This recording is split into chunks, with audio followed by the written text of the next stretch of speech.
Assalamualaikum warahmatullahi wabarakatuh. Selamat pagi, salam sejahtera untuk kita semua. Salam sehat luar biasa. Bagaimana keadaan anak-anak di rumah? Ini adalah pertemuan terakhir saya mengajar di sini. Saya ingin tahu bagaimana sih tingkat pemahaman dari anak-anak tentang materi yang telah saya sampaikan, yang dari bab 3 yaitu laporan keuangan sederhana, dan yang keempat adalah evaluasi usaha. Nah, dari yang kita punya usaha, kemudian kita harus melakukan laporan keuangan sederhana. Nah, karena kita masih dalam tingkat usaha biasa atau UMKM, usaha kecil gitu kan. Kemudian kita melakukan evaluasi. Nah, evaluasi ini dilakukan untuk apa sih? Agar kita mengetahui apakah usaha yang telah kita laksanakan itu berjalan dengan lancar sesuai dengan manajemen operasional yang telah ada, atau bahkan tidak sesuai gitu. Jadi ada fungsi produksi, fungsi distribusi, pengawasan, apakah semua sudah berjalan dengan lancar atau belum? Nah, di sini adalah PR kita bersama mengevaluasi bagaimana usaha kita. Mungkin anak-anak di sini sudah pernah diberikan tugas oleh Ibu Titi, tugas untuk membuat suatu produk. Suatu produk itu siapa sih yang beli? Apa hanya teman saja? Nah, jika teman saja, artinya usaha kita itu masih dikatakan belum berhasil.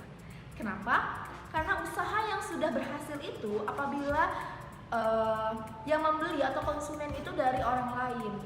Bagaimana sih PR-nya saat ini agar usaha-usaha yang telah dilaksanakan itu bisa mendapatkan target market yang luar biasa gitu.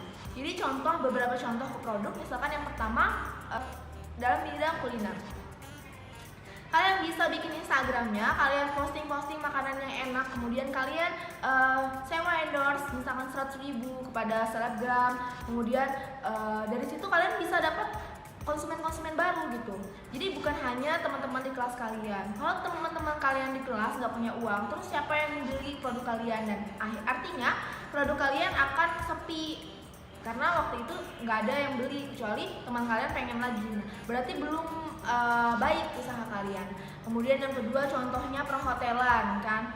Jadi kalau cuman dipakai oleh orang yang ingin doang, kita nggak ada selembaran atau promosi di media sosial, itu nggak akan ada yang ambil gitu. Bagaimana sih kita menciptakan keinginan untuk orang membeli produk kita, itu yang penting. Terus contohnya yang ketiga, laundry. Nah, laundry kalau kita menunggu saja, kita menunggu teman-teman sekitar yang order, kita nggak akan bisa mengalahkan pasar yang ada gitu. Jadi kompetitor di bisnis kita tuh sangat banyak. Bagaimana sih kita bisa lebih dari kompetitor kita, yaitu dengan 3 cara. Yang pertama, tiru, modifikasi, dan inovasi. Ketika produk kalian mempunyai inovasi yang baik, otomatis produk kalian akan dilirik oleh konsumen. Nah, itu PR dari saya. Kalian amati apakah produk yang telah teman-teman kalian jual itu sesuai dengan standar produksi. Kemudian kalian evaluasi, kenapa ini sepi, kenapa bisa bangkrut, kenapa bisa ini. Nah, karena banyak sekali faktor penghambat dari setiap usaha. Jadi usaha di bawah 3 bulan itu dikatakan masih gagal. Usaha yang bertahan selama 1 tahun itu dikatakan usaha yang akan bisa maju. Dan ketika banyak jatah gagal yang kita ambil, maka kita akan menuai keberhasilan.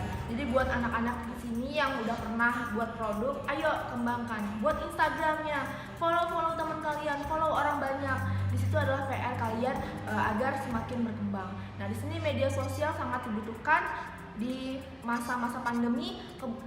Pastinya nilai positif banyak yang melihat postingan-postingan yang kita bagikan. Jangan sampai media sosial itu hanya digunakan untuk status, tetapi bagaimana media sosial tersebut bisa bermanfaat untuk mencari uang. Nah, buat teman-teman, buat anak-anak di sini, coba evaluasi bagaimana sih laporan keuangan, kemudian produksi, terus pemasarannya, bagaimana, apakah sudah sesuai atau belum. Jika belum, kita akan membuat keputusan bagaimana sih strategi ke depan agar usaha kita semakin besar. Nah, itu kesimpulan dari materi di bab 4. Terima kasih telah mengikuti materi saya dari bab 3 kemudian bab 4 selama 5 kali pertemuan ini. Saya ucapkan terima kasih. Wassalamualaikum warahmatullahi wabarakatuh. Sampai berjumpa di lain waktu.